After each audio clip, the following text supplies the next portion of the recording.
नमस्ते एंड जय हिंद। मेरे दोनों दोस्त स्वप्निल और सैबी के बीच में किसी तरीके से झगड़ा तो सुलझ गया था, पर अब एक नई चीज सामने आ रही थी। महक को कौन पा सकता है? सबसे पहले महक से कौन बात करेगा?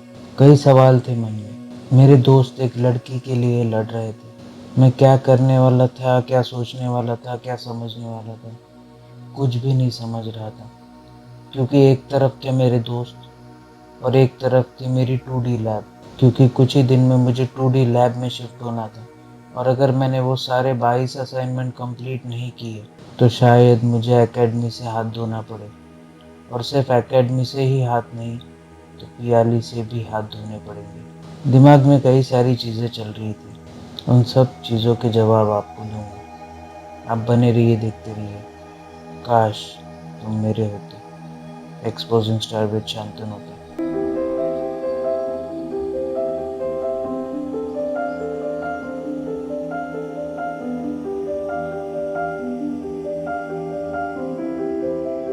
5 नवंबर 2009। क्या मैं इतना पागल हूँ? कुछ महीने बीत गए थे। सर्कल, ट्रायंगल, स्क्वायर, कई सारे शेप्स ड्रॉ कर करके मेरे हाथों की दाएं बढ़ चुकी थी। अभी फाइनली समय आ गया था 2D लैब में जाने का।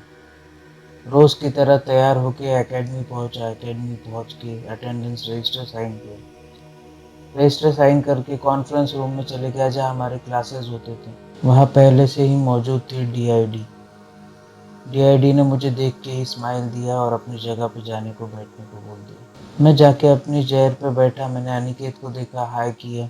मेरा सारा ग्रुप वहाँ पे बैठा हुआ था। और फिर शुरू हुआ डीआईडी का भाषण। डीआईडी कुछ बोले उससे पहले ही एक लड़की उस दरवाजे से एंटर होती। ब्लैक ड्रेस में वो लड़की, खुले बालों में, एक स्कार्फ गले में टंगा हुआ था। नहीं, ये पियाली नहीं थी, ये थी महक। और महक ने आते ही तहलका मचा दिया था। कुछ महीने ज़रूर बीत चुके थे महक को एकेडमी में आए, पर अब तक मैंने महक से बात नहीं की थी, ना ही उसने मुझसे बात की थी। अभी तक स्वप्निल को भी सफलता नहीं मिली थी, अभी तक सैबी को भी सफलता नहीं मिली थी। डीआईडी ने महक को अपनी चेयर पर बैठने का इशारा किया। तभी उस ग्लास की विंडो से मुझे एक लड़की की परछाई दिखाई दी, और मैं समझ गया था जो इतने महीनों में नहीं हुआ। वो परछाई मुझे आज दिखी थी। क्योंकि मुझे पता चला था कि पिछले कुछ दिन पियाली एकेडमी नहीं आ रही थी, क्योंकि वो गई थी अपने गांव, अपने नाना नानी से मिलने। इसलिए मैं उसको देख नहीं पाया था, और शायद आज वो मुझे दिखने वाली थी। ना चाहते हुए भी, बिना डीआईडी की परमिशन लिए, मैं क्लास से बाहर उस परछाई को फॉलो करता हुआ चले गया। वो परछाई ड्रिंकिंग एरिया की तरफ जा रही थी, जहाँ पे वाटर कूलर रखा हुआ था। जैसे ही मैं वाटर कूलर की तरफ पहुंचा, मुझे दिखाई दी वो, जिसके लिए मेरी आंखें कई दिनों से तरस रही थी, जिसकी सोच में मैं रोज एकेडमी आता था कि शायद आज उसे देख लूं, शायद आज उसे महसूस कर लूं। वो ठीक मेरे सामने खड़ी थी। हम लोग इतने करीब खड़े थे क्योंकि वाटर कूलर जहाँ रखा था वहाँ पे जगह बहुत ही कंजेस्टेड थी, और सबको वहीं पे पानी पीने आना पड़ता था। इतने करीब से उसको देखना मानो मेरा जीवन सफल हो गया था। उसके होठ पानी के गिलास को जिस तरीके से छू रहे थे, उन होठों को देखकर मेरी सांसें तेज होने लग गई थी। मेरे दिल की धड़कनें बढ़ गई थी। उसके बालों की खुशबू, उसकी आंखों का काजल, मैं सब चीजें महसूस कर पा रहा था। अभी तक के ना पियाली से मैंने कुछ बात की थी, ना उसने मुझसे बात की थी। कुछ स्माइल जरूर एक्सचेंज हुई थी, बट अभी मेरे लिए वो काफी नहीं थी। वो मेरे सामने थी, मैं उससे बात करना चाहता था, मैं उसे कहीं घुमाने लेके जाना चाहता था, पर इतनी हिम्मत नहीं जुटा पा रहा था कि उससे कुछ बात कर सकूं। क्योंकि पियाली एकेडमी की सबसे खूबसूरत लड़की थी, और खूबसूरत थी तो उसमें एटीट्यूड भी उतना ही था। वो पानी पीती रही और मैं एकटक उसको देखता रहा। शायद उसने भी ये देख लिया था कि मैं उसे एकटक देख रहा हूँ। उसने अपने ग्लास को क्रश किया और डस्टबिन में फेंक कर वो वहां से चली गई। जाते ही मैंने उस ग्लास को अपने हाथ में उठा लिया और अपने जेब में रख लिया, क्योंकि मुझे वो तो कलेक्शन में रखना था, अपने प्यार के कलेक्शन में। जिस तरीके से मैंने कुछ चीज़ें पहले भी उठाई थी, सोच में पड़ गया था कि जो आज हुआ क्या सही में यही चीज़ हुई थी। क्या वो मेरे इतने करीब थी कि उसके बालों की खुशबू मेरे तक पहुंच रही थी। क्या वो मेरे इतने करीब सही में खड़ी थी कि उसकी आंखों का काजल मुझे इतने करीब से नजर आ रहा था। क्या वो मेरे इतने करीब थी कि उसके होठों से छूता हुआ वो पानी का एक बूंद तक मुझे नजर आ रहा था। इन सोच में डूबा था तभी अचानक मुझे पीछे से अनिकेत ने आवाज लगाई, हे शान, क्या कर रहे हो? डीआईडी वहां ढूंढ रहे तुम्हें, कुछ अनाउंसमेंट कर रहे, जल्दी चलो। पर डीआईडी मुझे क्यों ढूंढ रहे? मैंने अनिकेत से सवाल करते हुए कहा। भाई, एक तो तुम बिना बताए क्लास से बाहर चले गए। आज हमको 2D लैब में शिफ्ट होना है, उसी के बारे में कुछ डीआईडी हमको डूज एंड डोंट्स बता रहे हैं, इसीलिए सबको वहाँ पे मीटिंग के लिए बुला रहे हैं, अनिकेत ने मुझे समझाते हुए कहा। अनिकेत की ये बात सुनकर थोड़ा सा डर तो लग रहा था, इसलिए मैं भागा भागा अपनी क्लास की ओर चला गया। क्लास में जाते ही डीआईडी ने मुझे गुस्से से देखा। कई सारी चीजें थी मन में डीआईडी को बोलने के लिए कि मैं क्यों बाहर गया था पर नहीं बोल पाया।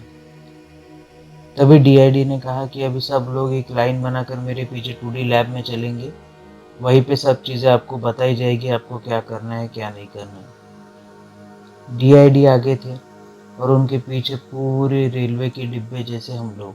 जैसे ही हम लोग 2D लैब में पहुंचे, ये मानो मेरे लिए एक अद्भुत दृश्य था। आज तक मैंने ऐसा कुछ देखा नहीं था अपने लाइफ में।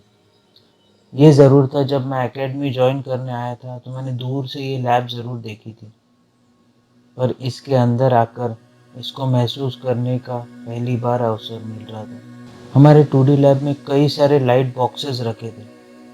नाम तो मुझे यही बताया गया था। मुझे तब तक पता नहीं था लाइट बॉक्सेस का मतलब क्या होता है, उसका यूज़ क्या होता है। हम सब लोग 2D लैब में जाकर अपने अपने चेयर पे बैठ गए।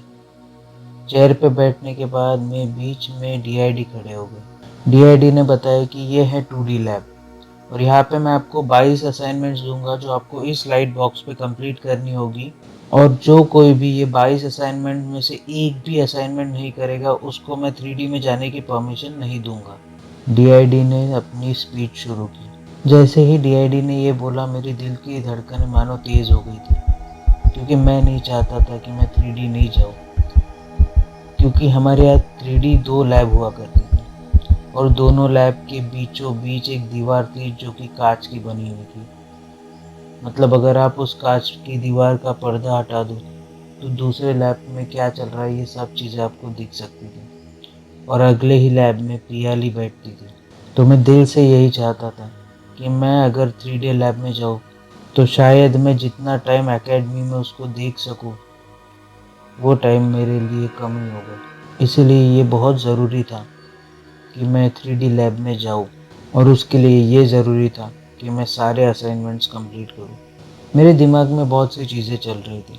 तभी डीआईडी ने फिर बोला, और इन सब चीज़ों को मॉनिटर करने के लिए मैं एक क्लास मॉनिटर हायर करूँगा या फिर एक क्लास मॉनिटर असाइन करूँगा। अब इसको गेस करने के लिए आपको कोई पैसे नहीं मिलने वाले हैं, क्योंकि क्लास मॉनिटर आपका रहने वाला है रोहन, डीआईडी ने अनाउंसमेंट करते हुए कहा। वो कहते हैं ना कि क्लास का जो सबसे अच्छा स्टूडेंट होता है उसी को जिम्मेदारी मिलनी चाहिए क्लास मॉनिटर की। हम लोग क्रिकेट में भी देखते हैं, जो सबसे अच्छा प्लेयर होता है उसी को जिम्मेदारी मिलती है कैप्टनशिप करने की। हमारे क्लास में या हमारे 2D क्लास में रोवन से अच्छा कोई नहीं था, ना ही डीआईडी से। तो रोवन को 2D लैब की जिम्मेदारी दे दी गई। डीआईडी उसको एक से बढ़कर एक सब चीज़ें समझाने लग गई, ये लाइट बॉक्स है, ये वो है, ये ऐसा है, ये वैसा है। रोवन काफ़ी इंट्रोवर्ट टाइप का लड़का था। रोवन ने सबको अपने अपने लाइट बॉक्स अलॉट किए। मुझे 9 नंबर का लाइट बॉक्स मिला था। मैं जाके 9 नंबर के लाइट बॉक्स पे बैठ गया। तभी पीछे से सैबी आकर मुझे बोला, यार रोहन को जाके बोलो कि तुम्हें 13 नंबर का लाइट बॉक्स दे। मैं बोला, ऐसा क्यों बोलूँ मैं? क्योंकि 13 नंबर का लाइट बॉक्स पियाली यूज़ करती थी और वो वहीं पे बैठकर अपने 2D के सारे प्रोजेक्ट्स करती थी, सैबी ने समझाते हुए कहा। मैं भागकर रोहन के पास गया और रोहन को बोला, रोहन, मुझे अगर आप 13 नंबर का लाइट बॉक्स दे दोगे तो शायद मेरे लिए अच्छा होगा, मैंने थोड़ा सा हिचकिचाते हुए कहा। क्योंकि रोहन से ज़्यादा बात नहीं होती थी इसलिए हिचकिचाना पड़ा। इसके जगह अगर अनिकेत होता तो मैं उसको बोल सकता था कि यार मैं 13 वाला ले रहा हूँ। रोहन ने बिना कुछ सोचे समझे, बिना कुछ पूछे मुझे 13 नंबर का लाइट बॉक्स अलॉट कर दिया और मैं उस लाइट बॉक्स के सामने जाकर खड़ा हो गया जिस पर कभी पियाली बैठकर काम किया करती थी। ये वही लाइट बॉक्स था जिसको उसने छुआ होगा। ये वही चेयर होगी जहाँ पर वो बैठकर अपने सारे असाइनमेंट्स किया करती थी। मैं जाकर उस चेयर पर बैठ गया, उस लाइट बॉक्स पर हाथ रखकर। आज का दिन काफ़ी अच्छा गुजरा था। बहुत सी मनोकामनाएं दिल में थी जो पूरी हो गई थी। तभी अचानक मेरे पड़ोस में मेरे बाजू की चेयर पे आके बैठ गई महक, क्योंकि महक को मेरे बाजू वाला लाइट बॉक्स अलॉट हुआ था। अभी तक के महक से मैंने बिल्कुल बात नहीं की थी, क्योंकि शायद मुझे इंटरेस्ट नहीं था। हाँ, दोस्ती में ज़रूर इंटरेस्ट था, क्योंकि मुझे इन सब के साथ में कई साल तक रहना था। लगभग 1.5-2 साल मुझे इनके साथ रहना था।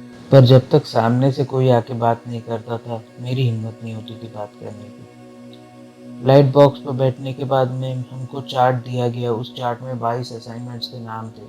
मैंने सब चीज़ें पढ़ना शुरू किया। तभी महक ने पूछा, हाय शान, आई एम महक।